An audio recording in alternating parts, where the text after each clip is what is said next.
하나님의 말씀은 역대상 4장 9절에서 10절 두 절의 말씀을 같이 합독을 합니다. 구약 성경 614페이지에 있습니다. 구약 성경 614페이지에 있는 역대상 4장 9절에서 10절 두 절의 말씀을 같이 합독을 합니다. 같이 읽겠습니다.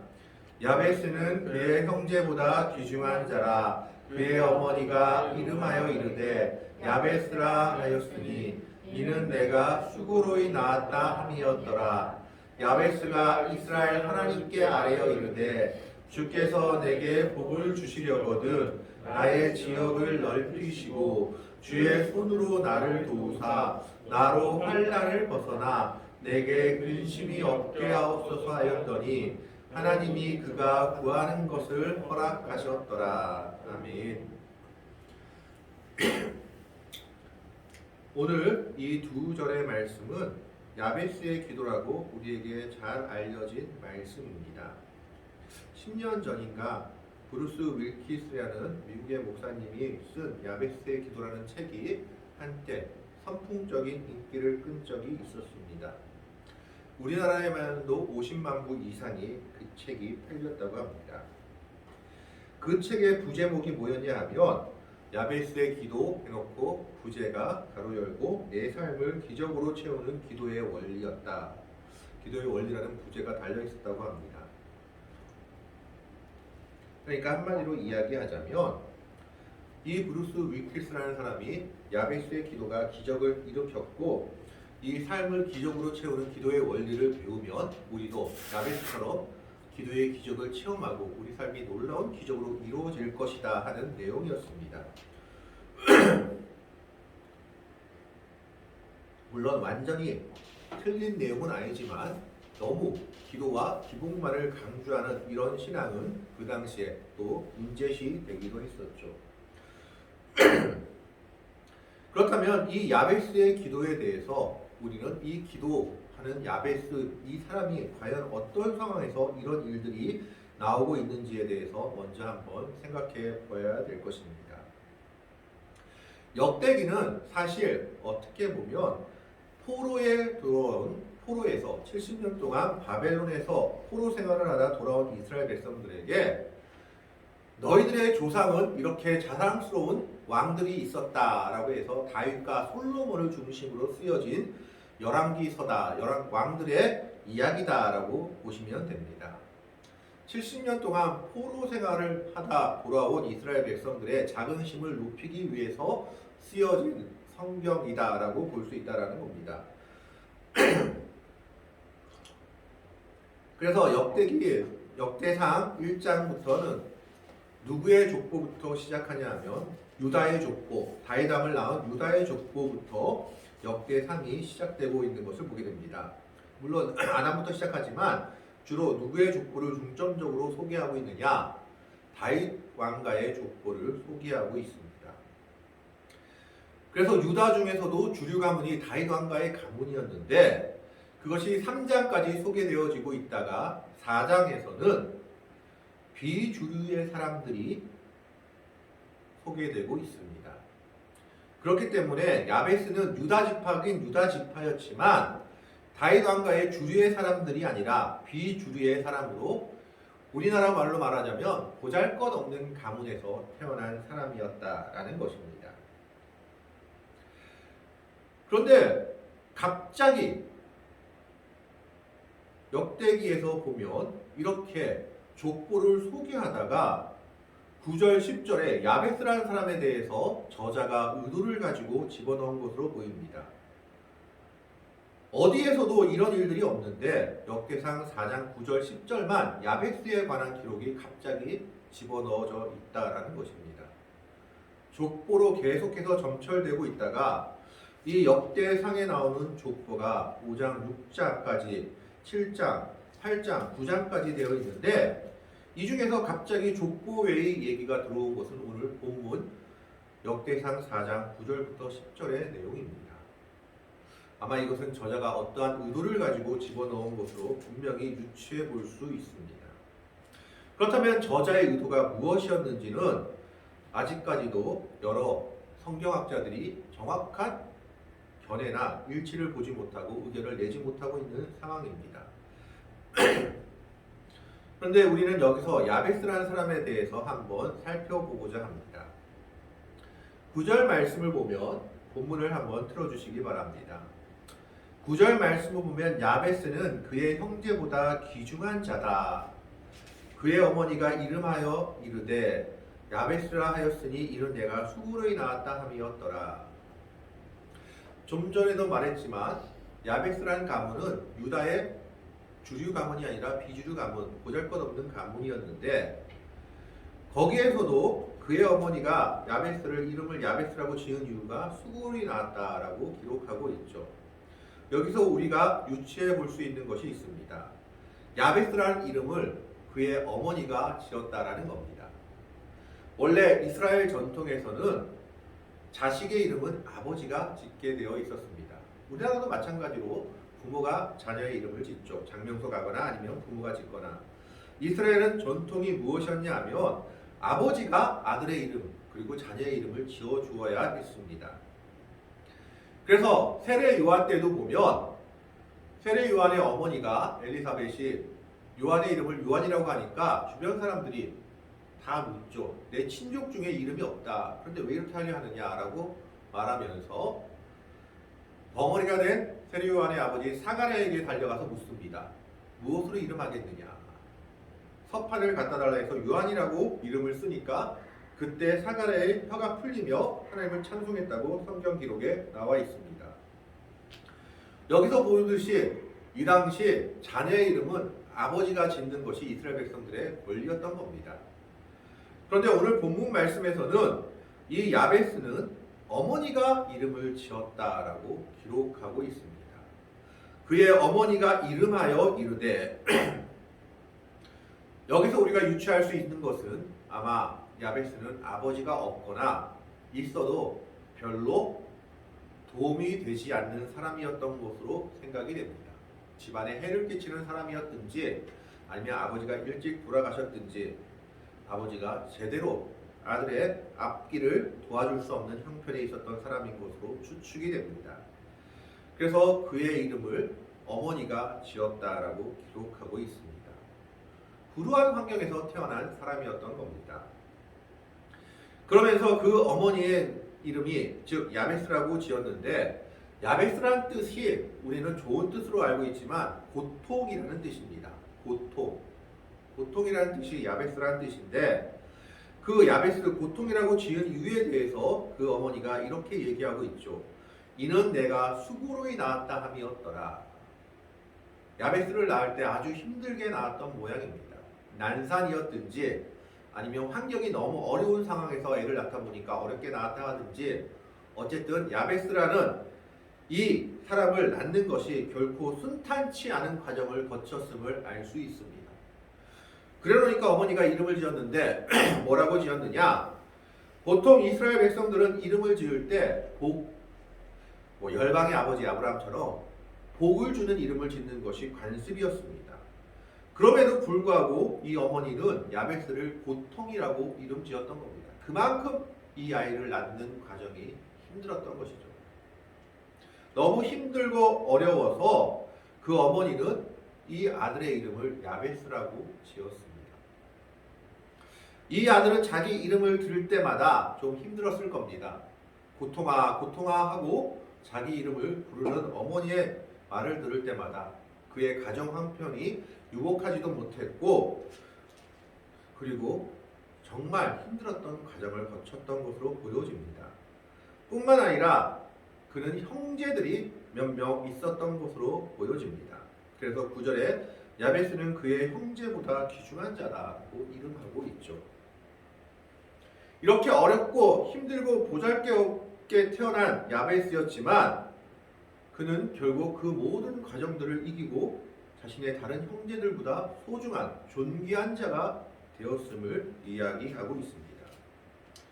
우리가 여기서 알 수 있는 것은 이 야베스라는 이름이 성경에서 지명으로 사용되고 있다라는 겁니다. 역대기상 2장 55절에 보면 야베스에 살던 서기관 종족이라는 말이 나옵니다. 우리가 흔히 위인들의 이름을 워싱턴 DC가 미국의 수도이듯이 위인들의 이름을 도시 지명에 사용하는 것을 보게 됩니다. 이와 마찬가지로 야베스란 이름이 이스라엘 백성들의 지명이 되었다는 것은 이 모든 어려움들을 이끌고 정확히는 모르지만 이스라엘 백성들이 존경할 만한 위인이 되었다라는 것을 보여줍니다. 아버지도 없이 있어도 별로 소용도 없는 아버지, 그런 밑에서 어머니가 이름 지어준 정말 보잘것없는 이름, 고통이라는 이름의 뜻을 지니고 많은 형제 중에 태어났지만 그는 존귀한 자가 되었습니다. 형제보다 귀중한 자가 되었고 그의 이름이 지명으로 사용될 정도로 많은 사람들의 인정을 받게 되었다는 겁니다. 그러면 그가 이렇게 존귀한 자가 될 수 있었던 이유가 무엇일까요? 그것은 10절 말씀에 나와 있습니다. 10절 말씀을 한번 같이 합독해 보겠습니다. 같이 읽습니다. 야베스가 이스라엘 하나님께 아뢰어 이르되 주께서 내게 복을 주시려거든 나의 지역을 넓히시고 주의 손으로 나를 도우사 나로 환난을 벗어나 내게 근심이 없게 하옵소서 하였더니 하나님이 그가 구하는 것을 허락하셨더라. 아멘. 야베스는 기도의 사람이었습니다. 그는 이 모든 어려움들을 하나님께 기도하는 기도함으로 극복했다라는 겁니다.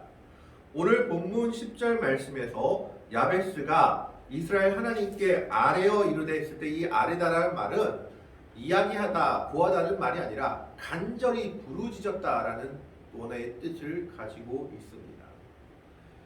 너무나 힘들고 어려운 상황 속에서 앞으로도 뒤로도 옆으로도 다 막힌 상황 속에서 야베스는 하나님만을 바라보며 간절히 부르짖고 기도했던 겁니다.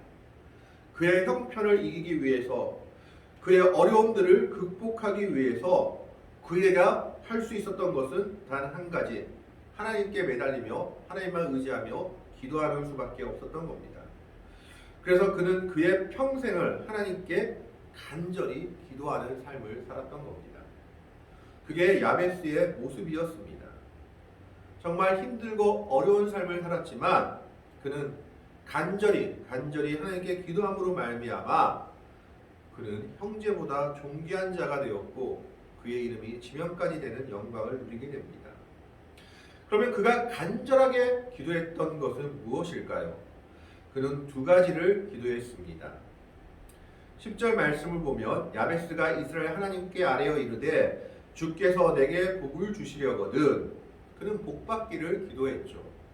우리가 흔히 기독신앙, 기복신앙 하지만 물질만을 가지고 이야기하는 것이 기복신앙이지만 우리의 기도 모습은 하나님으로부터 오는 복을 받기 위해서 기도하는 것이 맞습니다.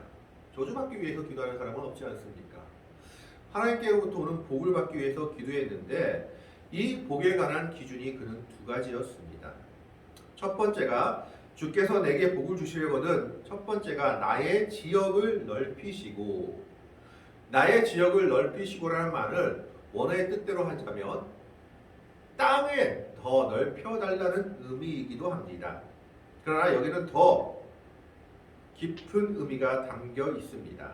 나의 지역을 넓혀달라는 것은 내가 소유한 땅을 좀 더 넓게 해서 풍족하게 살게 해달라는 의미도 있지만 나의 지역을 넓혀달라는 말은 자기의 영향력이 더 확대되는 삶을 살 수 있게 해달라는 기도입니다.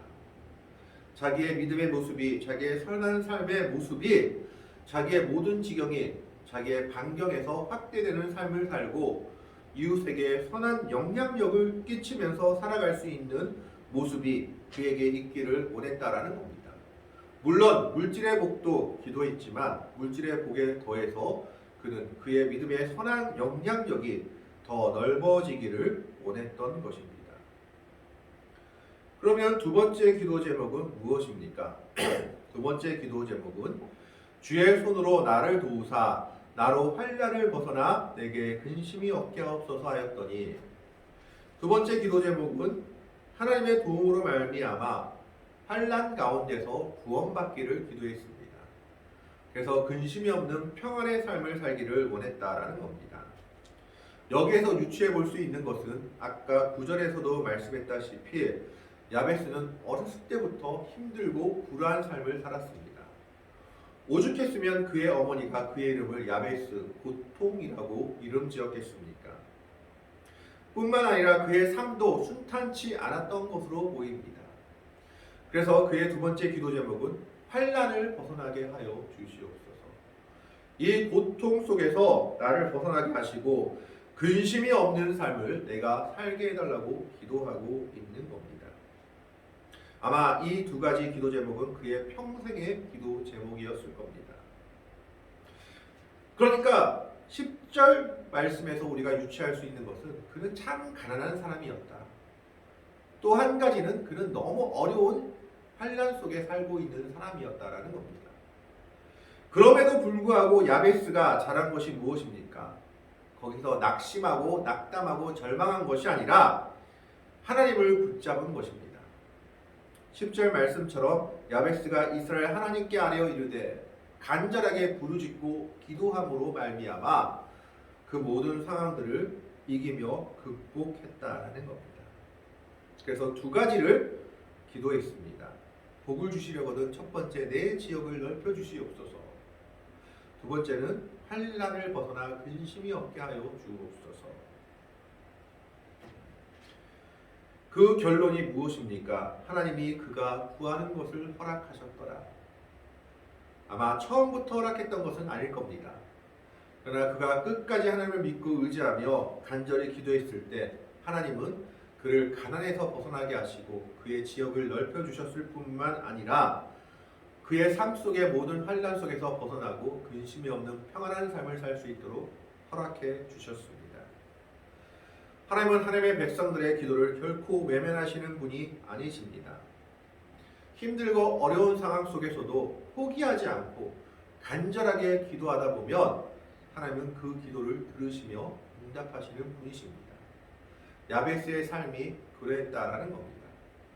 그 삶이 비록 아버지도 없고 어머니는 그 이름을 고통이라고 지을 정도로 불우한 삶을 살았지만 그는 형제보다 존귀한 자가 되었고 땅의 지명이 되는 영광을 누리게 됩니다.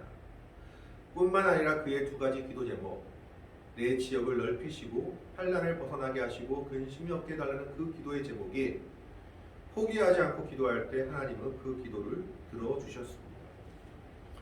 이것은 야베스의 모습을 통해서 또한 이스라엘 백성들의 모습을 나타내기도 합니다. 그들의 죄악 때문에 그들의 선조를 부끄럽게 하고 70년 동안 바벨론 포로 생활을 한 이스라엘 백성들, 포로 생활을 통해서 그들이 회개하고 기도했을 때 예레미야의 기도처럼 예레미야의 예언처럼 70년 만에 그들은 바사왕 고레스 때에 그들의 땅으로 돌아오게 됩니다. 그들의 지경을 다시 받게 되었고 환난, 즉 포로 생활에는 환난 속에서 벗어나서 이스라엘의 정체성을 다시 회복하게 된 것입니다. 이 야베스의 모습 속에서는 포로로 잡혀간 이스라엘의 모습이 담겨 있는 겁니다. 그 이스라엘이 포로 생활 속에서도 하나님을 배반하지 않고 그들의 잘못을 회개하며 끝까지 기도했을 때 하나님은 그들의 기도를 들으시고 돌이키시며 회복해 주시며 그들의 땅을 다시 찾게 하셨습니다. 오늘 하나님의 백성들의 삶 속에서도 마찬가지입니다. 야베스의 모습처럼 하나님의 백성들이라 할지라도 때로는 힘들고 어려운 삶을 살 때가 있습니다. 어릴 때부터 불우한 삶을 살고 형제들보다 어떻게 보면 더 못한 삶, 그리고 가난한 삶, 환난의 삶을 사는 주의 백성들이 분명히 있습니다. 바로 그것이 야베스의 모습이었습니다. 그럼에도 불구하고 야베스가 잘한 것이 무엇입니까? 포기하지 않고 기도한 것입니다. 10절 말씀에 야베스가 이스라엘 하나님께 아뢰어 이르되 간절히 기도하고 부르짖었다는 뜻입니다. 하나님은 그 간절한 기도를 외면하지 않고 그 기도에 응답하시며 야베스로 하여금 지역이 넓혀지는 복을 받게 하시고 근심이 없는 평강의 삶을 살게 하셨습니다. 모든 환난과 근심 가운데 있는 주의 백성들이 바로 주목해야 될 부분이 이 부분입니다. 야베스는 그 상황에서 포기하지 않고 기도함으로 말미암아 존귀함을 얻게 되고 평강의 삶 그리고 하나님이 주신 은혜의 삶을 누리게 되었다라는 겁니다. 오늘 우리는 이 야베스의 모습을 기억하면서 우리가 믿음의 백성들로서 포기하지 않고 간절히 기도할 때 하나님께서 주시는 놀라운 은혜와 놀라운 평강의 삶이 기다리고 있음을 믿으며 기도의 삶을 살아가는 믿음의 삶을 살아갈 수 있는 복되고 아름다운 성도들이 되시기를 야베스처럼 놀라운 하나님의 응답을 받는 복된 성도들이 되시기를 주님의 이름으로 간절히 축원합니다. 기도하겠습니다.